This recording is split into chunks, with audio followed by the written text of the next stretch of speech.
नमस्ते बच्चों, जय माता दी। देखिए बच्चों, हमने पिछले वीडियो में पार्ट 1 में आपको प्रायिकता के एनसीईआरटी बुक्स के क्वेश्चन नंबर 2 तक बताए थे। 16.1 प्रश्नावली है आपकी एनसीईआरटी बुक्स की।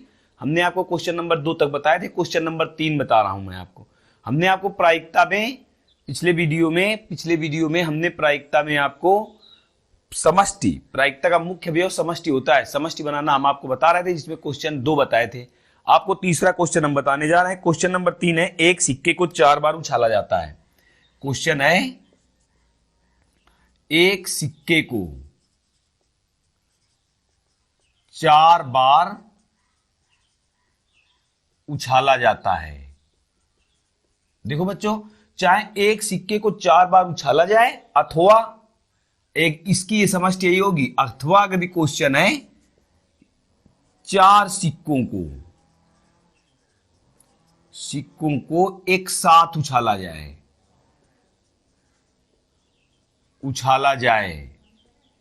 एक सिक्का चाहे 4 बार उछाला जाए, चाहे 4 सिक्कों को एक साथ उछाला जाए, प्रतिदर्श समष्टि हमें प्राप्त करनी है।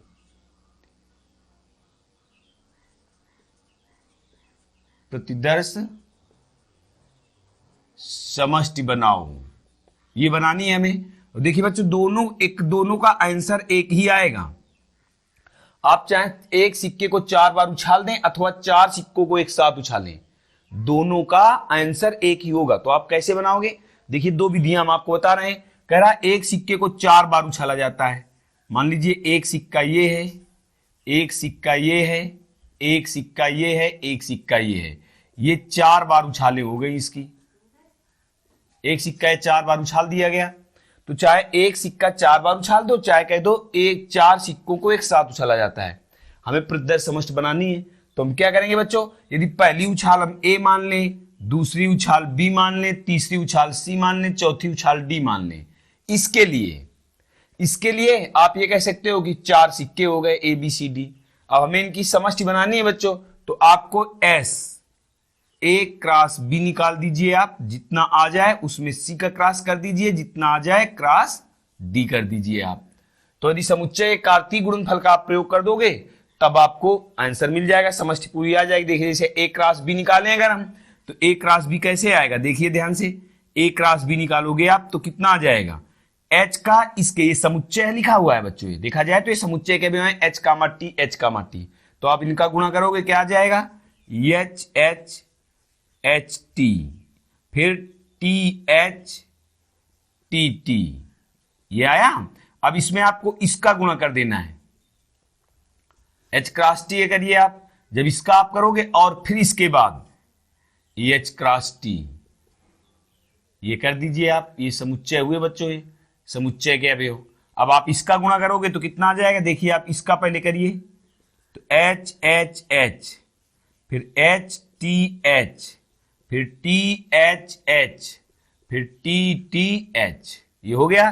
देखिए अब इसके बाद टी का, H H T, H T T, T H T, T T T.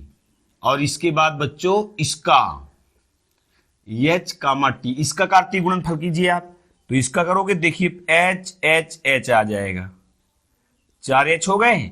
दूसरा H H T H, H T H H, फिर टी एच एच एच, फिर टी टी एच एच, फिर एच एच टी एच, फिर H T T H, फिर T H T H, फिर इसके बाद T H T T H H, H H. और इसके बाद अब टी के साथ में सारे H H H T, H T H T, T H H T, T T H T, H H T T, H T T T, T H T, T H T T, और T T H T, और H T T T H T. बस हो गया बच्चों। और T T T आ जाएगा चारों में, टी टी टी आ जाएगा 4 बार। एक तो ये तरीका हुआ बच्चों, आप ऐसे भी कर सकते हो। दूसरा देखिए, अथवा दूसरी विधि हम आपको बता रहे हैं, आप ऐसे नहीं करोगे तो ऐसे भी कर सकते हो। ये एक विधि हो गई, इसका प्रयोग कर सकते हो आप। कार्तीय गुणनफल से कह रहे हैं हम। अब जैसे अब सीधे लगाना है हमें, तो देखिए 4 सिक्के हैं, आप सीधे बना दीजिए। अथवा क्या करोगे, एक सिक्के को 4 बार उछालें अथवा 4 सिक्कों को एक साथ उछालें तो अधिकतम। इसमें देखिए आप, सिक्के में केवल 2 पहलू होते हैं, ठीक है, या द्रच्छा परिणाम केवल 2 ही आते हैं, या तो हेड आएगा या तो टेल आएगा। तो हम एच को मान लें कि पहले हमारा, हम एच को कांस्टेंट लेके चल रहे हैं। चारों उछालों में अथवा चारों सिक्कों में, चाहे 4 उछालों कहेंगे अथवा 4 सिक्के कहेंगे, चारों में हेड आने की, हेड कितने प्रकार से आएगा, एच एच एच। देखिए चारों प्रकार से हेड हो गए हैं। ये तो एक ही घटना है तो ये चलेगी नहीं। फिर मान लें 3 हेड और 1 टेल आता है, तो देखिए इसकी कितनी घटनाएं होंगी, 3 हेड 1 टेल हुआ, तो इसकी देखिए H H T H, H T H H, T H H H, ये चारों घटनाएं हो गई। देखिए इसकी 3 हेड 1 टेल, पहले चारों हेड, फिर 3 हेड 1 टेल। अब इसके बाद क्रम से लिखेंगे हम, अब 2 हेड 2 टेल, 2 हेड 2 टेल, इनकी देखिए कितनी घटनाएं बनेंगी, आपको बनानी है। तो एच एच टी, फिर टी एच एच टी, ठीक है। फिर इसके बाद देखिए इसको टी को चलाएंगे, इसको टी एच, फिर टी टी एच टी, फिर इसके बाद टी टी एच एच, ठीक है। और बच्चों अब क्या होगा, T H T H, T H T H T H, देखिए कितनी घटनाएं हुई, T H T H, T H T H हो चुका है। देखिए बच्चों कितने, 2 हेड 2 टेल, 2 हेड ये हो गए, और 2 टेल में पहले हमने इसको देखिए, इसको चलाया तो ये टी आया इसके स्थान पर, देखिए, और एच ये हुआ। तो 1 2 3 4 5, एक स्थिति और बनानी है, H T H T, H T T H, H T T H, देखिए स्थिति बनी हुई है, H T T H, H T T H नहीं है। देखो 6 हो गई, 1 2 3 4 5 6। अब बच्चों 3 टेल 1 हेड, 1 हेड 3 टेल हो जाएगा। तो जब इसको चलाइए इसकी इतनी घटनाएं बनेगी, T H T T, 3 tail 1 head है, और इसके बाद टी टी एच टी, और इसके बाद टी टी टी एच, और इसके बाद आ जाएगा बच्चों चारों टेल। ये स्थितियों, ये ऐसे बना सकते हैं आप, देखिए भी 16 होंगी, 1 2 3 4 5 6 7 8 9 10 11 12 13 14 15 16। आप देखिए चूंकि 2 इंटू 2 इंटू 2 इंटू 2 करोगे, 4 बार 2 हो जाएगा, 2 गुणा 4 बार करोगे तो कितना आएगा, 16। इस प्रकार से इसकी समष्टि बन गई, प्रतिदर्श समष्टि प्राप्त हो गई हमें। तो चाहे क्वेश्चन हो, एक सिक्के को 4 बार उछाला जाए अथवा 4 सिक्कों के साथ उछाला जाए, इनकी दोनों की समष्टि एक ही बनेगी, ठीक है बच्चों। तो ये देखो क्वेश्चन हो गया आपका। अगला क्वेश्चन देखते हैं।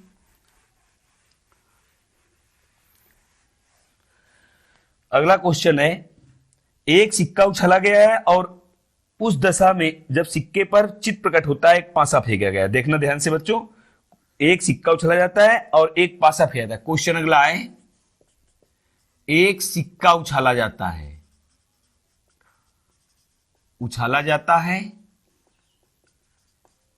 और एक पासा फेंका जाता है। तो प्रतिदर्श समष्टि बनानी है हमें, प्रतिदर्श समष्टि बनाओ। आंसर, एक सिक्का उछाला जाता है। देखो बच्चों, एक सिक्का उछाला जाता है, सिक्का हो गया हमारा ये, एक सिक्का उछाला जाता है, एक सिक्का उछाला गया और एक पासा फेंका जाता है। एक पासा, बी घटना में एक पासा फेंका जाता है। तो एक सिक्का उछाला जाएगा और एक पासा फेंका जाएगा, तब प्रतिदर्श समष्टि क्या होगी। देखिए बच्चों, इसे तो एक क्रॉस बी समुच्चय एक क्रॉस गुणा से ही कर दीजिए। एच कामा एक, मान लीजिए हेड आया इसमें, तो यदि इसमें हेड आएगा तो पासे में कोई भी अंक आ सकता है। तो क्या होगा, H1 H2 H3, H4, H5, H6 ये हो गया। और यदि मान लीजिए हेड ना या टिल आया तो टिल के साथ में भी पासा के सब अंक हो सकते हैं, T1, T2, T3, T4, T5 और T6। गिनिए बच्चों, ये 12 होंगे क्योंकि 2 अवयव इसके हैं और 6 इसके हुए, 6 दूना 12 हो गया। जब एक सिक्का और एक पासा फेंका जाता है तब ये स्थिति होगी। अगला क्वेश्चन देखो बच्चों, क्वेश्चन नंबर 5 है। एक सिक्का उछाला गया, लिखा हुआ है क्वेश्चन नंबर 5 में, एक सिक्का उछाला गया, उछाला जाता है और उस दशा में जब सिक्के पर, केवल उस दशा में जब सिक्के पर चित्त प्रकट होता है, एक पासा फेंका जाता है, एक सिक्का उछाला जाता है और जब चित्त आता है तो पासा फेंका जाता है। देखो बच्चों, इसका आंसर देखिए आप, कह रहा है एक सिक्का पहले उछाला जाता है, ये सिक्का उछाला गया बच्चों ये, और जब चित्त आता है, देखिए हमने तीर के निशान से बताया है आपको, एक पहले एक सिक्का फेंका गया, ये सिक्का उछाला गया, और जब चित्त आया तब हमने क्या फेंका है, पासा फेंका है। ठीक, तब इसकी समष्टि क्या होगी, देखिए यदि चित्त आता है तब पासा फेंका जाता है, तो H1, H2, H3, H4, H5, H6, और यदि टेल आता है तो कुछ भी नहीं किया जाता। तो देखिए बच्चों, इसकी 7 होगी। आप देख लीजिए 1 2 3 4 5 6 7। क्यों? क्योंकि H जब हेड आता है सिक्के पर तब पासा फेंका जाता है, यदि हेड नहीं आता तो पासा नहीं फेंका जाता, क्योंकि लिखा हुआ है एक सिक्का उछला जाता है, जब चित्त आता है तो पासा फेंका जाता है। तो हमें इसकी प्रदर्शन समष्टि ज्ञात करनी थी। तो इस प्रकार से बच्चों आप कितने क्वेश्चन हो गए, क्वेश्चन नंबर 5 आपका कंप्लीट हो गया। अब क्वेश्चन नंबर 6 में आते हैं। क्वेश्चन नंबर 6 क्या है, क्वेश्चन नंबर 6 है बच्चों, कह रहा है X कमरे में 2 लड़के और 2 लड़कियां हैं, Y कमरे में 1 लड़का और 3 लड़कियां हैं। उस परीक्षण का प्रदर्शन समष्टि ज्ञात कीजिए जिसमें पहले एक कमरा चुना जाता है और फिर एक बच्चा चुना जाता है। देखिए बच्चों, हम क्वेश्चन को दोहरा रहे हैं, क्वेश्चन लिखेंगे नहीं आप क्वेश्चन, क्योंकि क्वेश्चन बड़ा हुआ है। देखिए मैं आपको इसका आंसर ही बता रहा हूं, एनसीईआरटी बुक्स का 16.1 का क्वेश्चन नंबर 6 है। कह रहा है एक्स कमरे में 2 लड़के और 2 लड़कियां। देखिए बच्चों, 2 कमरे हैं, एक ये एक्स कमरा है, एक ये एक्स कमरा है, इसमें 2 लड़के हैं और 2 लड़कियां हैं। एक वाई कमरा है, वाई कमरा है, वाई कमरा है, वाई कमरा, वाई कमरे में 1 लड़का और 3 लड़कियां हैं। एक लड़का है, एक लड़का है और 3 लड़कियां हैं, 3 लड़कियां हैं। ठीक, कह रहा है एक कमरा चुना जाता है, पहले कह रहा है एक कमरा चुना जाता है, एक कमरा चुना जाता है और फिर एक बच्चा चुना जाता है। तो देखिए कैसे बनाओगे आप प्रदर्शन समष्टि। पहले एक कमरा चुना जाता है, मान लीजिए आपने एक्स कमरा चुना, तो एक्स कमरे में 2 लड़के और 2 लड़कियां हैं, तो आप कैसे इसको लिखोगे, एक्स कमरा है तो B1 लड़का चुन सकते हो आप, एक्स कमरा आपने लिया है B2 लड़का चुन सकते हो, फिर एक ही लड़का चुनना है ना, XG1 XG2। ठीक, अब मान लीजिए आपने Y कमरा चुना है तो Y B3, लड़के को इसको B3 मान लिया, और Y कमरे में लड़कियां कितनी है, 3, तो G3 YG3 YG4 YG5, 3 लड़कियां हैं इसमें, G3 G4 G5। ठीक है, तो बच्चों बस ये भी आपकी प्रदर्शन समष्टि हो गई। 3 इसमें 4 हुए और इसमें 4 हुए, तो 4 दूनी 8 गिनो, 1 2 3 4 5 6 7 8। इस प्रकार से ये प्रदर्शन समष्टि बन गई। जब एक लड़का, एक 2 कमरे हैं, एक्स कमरा वाई कमरा, एक्स कमरे में 2 लड़के और 2 लड़कियां हैं, वाई कमरे में 1 लड़का और 3 लड़कियां हैं। कह रहा पहले एक कमरा चुनो, तो मान लीजिए मैंने एक्स कमरा चुना, फिर एक बच्चा चुनो, तो एक्स कमरे में 2 लड़के हैं इसलिए हमने XB1 XB2, 2 लड़कियां हैं XG1 XG2 लिखा। वाई कमरे में 1 लड़का है तो इसको B3 से व्यक्त कर दिया, और 3 लड़कियां हैं तो G1 G2 G3 से G3 G4 G5 से व्यक्त कर दिया। इस प्रकार से आपकी विप्रदर्शन समाप्ति हुई। तो बच्चों इस प्रकार से हमने क्वेश्चन आपको 6 क्वेश्चन बता दिए एनसीईआरटी बुक्स के, ठीक है। अब बच्चों इसके बाद आप इनको तैयार करना, बहुत जल्द हम आपको लाइव पढ़ाने का प्रयास करना है, बहुत जल्द हम आपको लाइव पढ़ाएंगे। लाइव डिटेक्शन में आप लोग मेरे साथ जुड़ना और हम आपको रात में 8 बजे से पढ़ाया करेंगे, ठीक है बच्चों। तब तक के लिए जय हिंद जय भारत।